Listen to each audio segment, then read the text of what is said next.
Allez. Alors bonjour à toutes et à tous et bienvenue sur la deuxième partie de l'épisode 2 de Pays de Sommières TV, celui sur lequel on va se concentrer sur la course aux As dans les arènes. Alors je vous avais prévu, j'avais prévu de vous mettre ce deuxième épisode mercredi. Alors pour des raisons techniques et d'emploi du temps, j'ai pas pu le mettre, mais surtout j'ai eu le temps de regarder sur la chaîne YouTube de PSTV. On n'a que un petit millier de vues pour l'instant sur cet épisode. Alors j'ai pas le nez collé au nombre de vues, c'est pas l'idée, mais quand même je me dis qu'avec les races d'auteurs et tout, on pourrait faire mieux. Alors j'ai réfléchi et je me suis dit, tiens, comment faire pour attirer un max de personnes sur l'épisode 2, partie 2 du Trophée des As. Et là, j'ai eu une idée lumineuse. Je me suis dit, je vais faire appel à une vedette. Et il est là. Et c'est Henri Ricoun. Ça va, Julien? Tout le monde le connaît celui-là. Alors, il se trouve qu'on est copains. J'ai dit, viens m'aider un peu parce que là, il faut qu'on booste un peu le nombre de vues. Il faut remonter l'audience. Il faut remonter un peu l'audience. C'est pas qu'on a le nez collé dessus, mais quand même, à un moment donné, les courses taurines, on peut faire mieux que 1000 vues. Hein, on est d'accord. On peut faire 3000, 4000, 5000 vues. Si on a fait 3000 vues avec Seba, on peut faire mieux avec les courses taurines. Allez, alors, déjà, je vais te poser une question et ensuite, je vais te mettre le micro. Est-ce que toi, tu es un fan des courses camarguaises, des sports taurins? Mais bien sûr. En étant de la région, tu es obligé d'être fan des courses camarguaises. Et Sommières, c'est un endroit où tu viens régulièrement te produire. Je pense même à l'esplanade chez Fabrice, tu viens souvent, non? Tous les étés d'ailleurs. Eh oui, c'est un lieu incontournable de ma saison.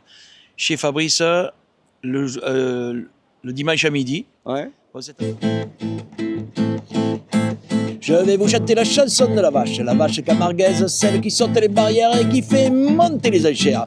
10 francs de plus à la cocarde, à la une, à la deux. 1, 2, 5 et 8, la vache, quelle pute cette vache. La vache, elle est barjo, hey, moi je connais une vache qui drague tous les taureaux. La vache, quelle pute cette vache. La vache, elle est barjo, hey, moi je connais une vache qui drague tous les taureaux. Au milieu du troupeau, avec son petit beau, elle fait la belle. Quand il a tourné le dos, elle s'enfuit dans les roseaux et là ça, la belle. Elle va vers un monde nouveau, dans l'espoir de rencontrer un taureau. La vache, quelle pute cette vache. La vache, elle est barjo, hey, moi je connais une vache qui drague tous les taureaux. De la part de Sébastien le boulanger, 10 francs de plus. De la part de Julien, le caméraman, 10 francs de plus. De la part de Fabrice, de l'esplanade, 10 francs de plus. Fabrice, tu pourrais être plus généreux. De la part de Fabrice, 50 francs de plus. Et la direction porte la première ficelle à 1500 francs. Pierre Martinez, maire de Sommières, et le conseil municipal porte la cocarde à 70 €.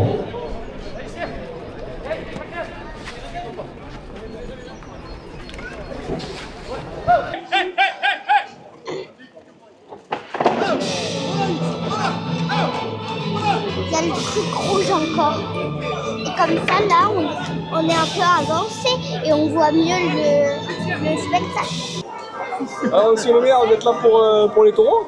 Oui, pour l'ouverture de la saison. Vous n'avez pas rajouté? Non, pas l'an prochain. Moi non plus. Hein. L'an prochain Avec vous.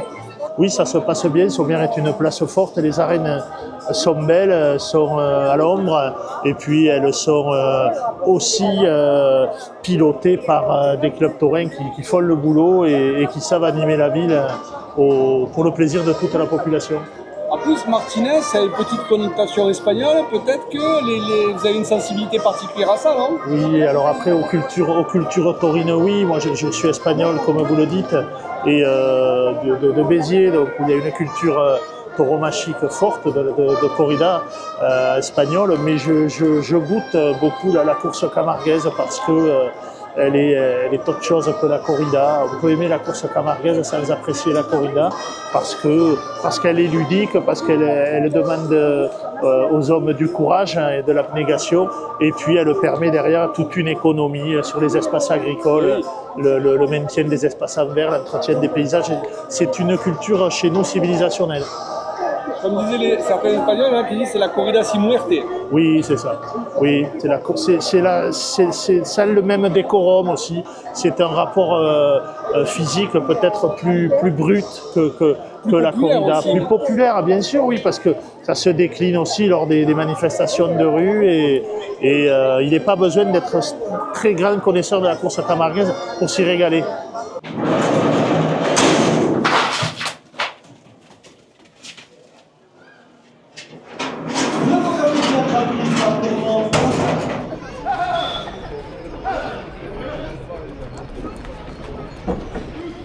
Restaurant de l'Esplanade de la Vendée des Aficionados à son à 2 € de plus. BRQ, livraison de fuel génère gasoil à 10 clous à son à 2 € de plus. Garage Espinasse, mécanique générale à Congénie, 2 € de plus.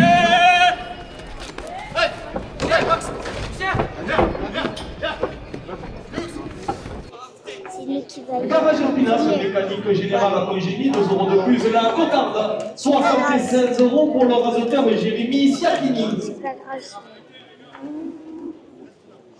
60 € au premier gamme.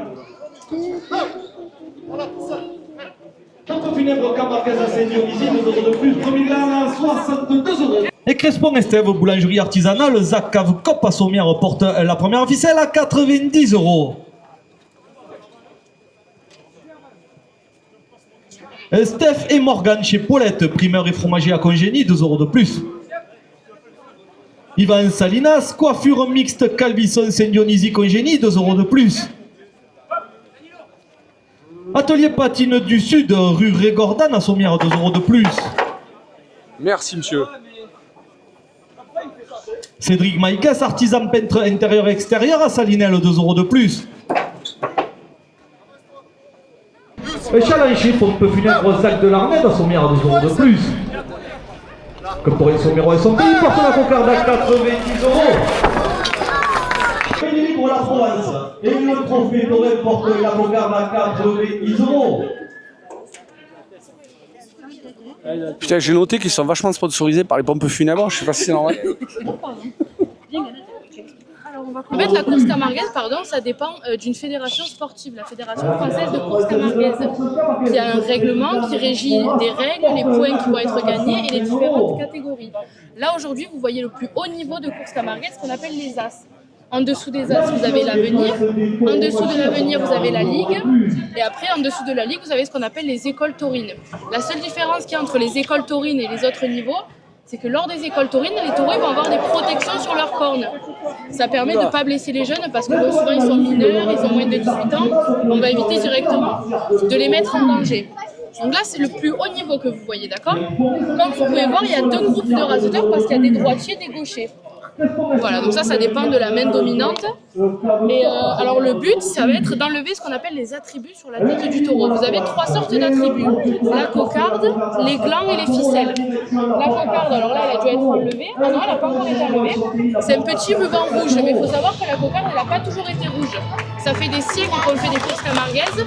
Et à l'époque, ils venaient récupérer, alors souvent ils récupéraient des papiers de chocolat, etc. Ils le mettaient sur la tête du taureau. Ça a évolué, on a commencé à mettre des bouts de tissu, mais ils n'ont pas toujours été rouges. Quand on aimait le roi, on mettait des bouts de tissu blancs. On changeait les couleurs en fonction de la tendance. Et on a gardé le rouge. Je ne sais pas pourquoi, mais on a gardé le rouge. Et ensuite, on a les glands. Donc les glands, c'est deux petits pompons que vous voyez aux extrémités, à la base des cornes. Donc le gland, c'est le deuxième attribut qu'ils vont essayer d'enlever. Et le troisième, c'est des ficelles. Donc on prend une ficelle et on l'entoure autour des cornes. On fait plusieurs tours. Mais c'est, alors attends, c'est obligatoirement dans cet ordre-là? Il faut qu'ils enlèvent dans... Obligatoire. Alors ils peuvent enlever avant, mais ils gagneront pas les sous qui sont primés. Parce que si vous entendez depuis le début, on entend des primes. 2 € de plus, 2 € de plus. Quand le taureau il sort, par exemple, la cocarde elle est à 60 €. Dès qu'il dit 2 € de plus, la cocarde elle prend 2 €. Et donc au moment où le raseteur va venir lever l'attribut, il prend l'argent qui a été primé. Mais si par exemple il retire le gland avant qu'il soit primé, il le prend au prix initial. Voilà. Donc, alors, au niveau du taureau, le taureau en Camargue, il a une part qui est assez spéciale, c'est-à-dire que c'est un peu un roi. C'est-à-dire que si vous vous promenez un peu en Camargue, vous verrez qu'il y a énormément de statues de taureaux et aucune de raseteur. C'est pas pour rien parce que c'est vraiment Le centre de la course camarguaise, le taureau. Alors les taureaux, ils sont élevés dans ce qu'on appelle des manades. Manade, ça vient du mot main, à portée de main, manade. Et donc du coup, la manade, c'est l'endroit où on élève les taureaux. Il y a à peu près une centaine d'élevages de taureaux en Camargue. Là, aujourd'hui, vous avez la chance de voir un concours de manades, ce qui veut dire qu'il y a 7 manades différentes. Et après, le but, c'est d'avoir le plus de prix, d'avoir les meilleurs taureaux. Mais c'est vraiment dangereux, il y a vraiment des morts des fois. Eh bien, malheureusement, nous, on a subi... C'est bon, Amine? C'est bon, parfait. Amine, tu as vérifié les... C'est Amine qui a demandé à vérifier. J'ai demandé à vérifier la cocardement, c'est parfait. Alors pourquoi tu Parce qu'on a des taureaux difficiles aujourd'hui. Il y a un règlement, on ne doit pas trop l'encocarder. Ils ont le droit à 12 à 15 tours. Ok. Donc c'est respecté, c'est parfait. Sinon, ça pose quel problème pour vous? Ben, c'est difficile, on peut rester accroché après un coup de corne. Ah oui. Déjà que le taureau est pas facile. Donc c'est pour ça c'est dangereux pour nous en fait. D'accord. Mais c'est parfait, il n'y a rien à dire. Tous les taureaux sont bien encocardés. Super. Super, Amine. Je peux poser la question, ça peut être potentiellement vraiment dangereux ou c'est pour rire? Ah non, c'est pas pour rire, c'est dangereux. Quand il y a 400 kilos ou 350 kilos qui vous courent après avec 2 poignards et qui cherchent qu'un truc, c'est à vous transpercer le corps. Voilà, ça part de soi-même, quoi. Il y a des morts? Et malheureusement, nous, à Sommières, on a été enlevés. Il y a 2 jeunes de l'école de Taurine, pas par coup de corne, qui sont endeuillés, malheureusement. 20 ans, hein, c'est une passion qui coûte très cher. Ah, ça rigole pas. Petit mot de conclusion avec donc l'actuel président du club, M. Pagnol, et le fondateur du club, Voilà. Grégory Boissier, dit Chamaco. Allez, je vous donne la parole. 3-4. Ça, c'est pour le bêtisier. Alors, ça s'est bien passé? Mais écoutez, pour une première de la saison, on a vu une bonne course, des taureaux sérieux, des spectateurs qui sont vraiment férus de cette course-là. Ce sont vraiment des, comment dire, je cherche les mots maintenant. Des aficionados, oui, mais des aficionados, des vrais, des purs, qui aiment avec les taureaux difficiles. Et on a vu des raseteurs qui se sont donnés, même s'ils n'ont pas trop levé de ficelle, qui ont quand même essayé. Franchement, on a vu une très bonne course et je crois que la majorité des gens qui étaient sur les étagères ont fait pareil. Pas d'accident déjà, c'est bien. Non, il y a eu un malaise à l'extérieur. Mais sur la piste. Ouais, mais heureusement, sur la piste, oui, il ne faut mieux pas. Hein. Combien d'entrées? Entre 750 et 800 en comptant les enfants avec les demi-entrées. Oh. Bon, 800 pour nous, c'est normal. Voilà. Même, c'est un peu plus que normal. Des fois, on en fait moins. Oui, des fois, on en fait moins, c'est pas mal. 100 cadenas, 800 entrées, c'est beau. Voilà. Ça se termine au bord du Vidour, la Esplanade. Prochain épisode, il partira de là, du bord de l'Esplanade, et puis on reviendra dans ces arènes pour voir l'école taurine. On est invité par nos amis de l'école taurine pour voir comment ça se prépare en fait une vie de raseteur. Merci les gars, à bientôt. Merci. Allez, Julien, à toi, et c'était super. Allez, ciao. Allez, à bientôt. Ciao. Allez, on va se revoir prochainement au bord du Vidour. Oui, on se revoit dans la barque sur le Vidour, là, pas au bord, sur. Merci. Il faut monter les enchères. C'est comme la chanson de Ricoul, comme tu as dit, Julien. Ok. Bon, et alors, toi qui connais les deux, de Seba et de Fabrice, il y a une question qui se pose. Lequel a le meilleur caractère ou le plus mauvais caractère? Ah, j'ai vu ça sur l'interview de Seba. Ah, les deux, ils sont adorables. Fabrice, il a bon caractère, il est connu pour ça. Fabrice a un très bon caractère et Seba aussi. Bon, d'accord. Tu veux te fâcher avec personne? Voilà. Oh putain, Henri, je crois qu'il y a une vedette qui arrive. Oh, encore! Oh, Seba! Oh, ça va ou pas? Tu peux faire un autographe? C'est C'est une star, la boulanger, là, quand même. Messieurs les raseteurs, dernière minute de course. Aux premières chaleurs, quand les mâles sont ailleurs, elle saute la clôture. Ses copines, par les mâles de leur voisine, elle part à l'aventure. Elle va vers un monde nouveau, dans l'espoir de rencontrer un taureau. La vache, quelle pute cette vache. La vache, elle est barjot. Moi, je connais une vache qui drague tous les taureaux. La vache, quelle pute cette vache. La vache, elle est barjot.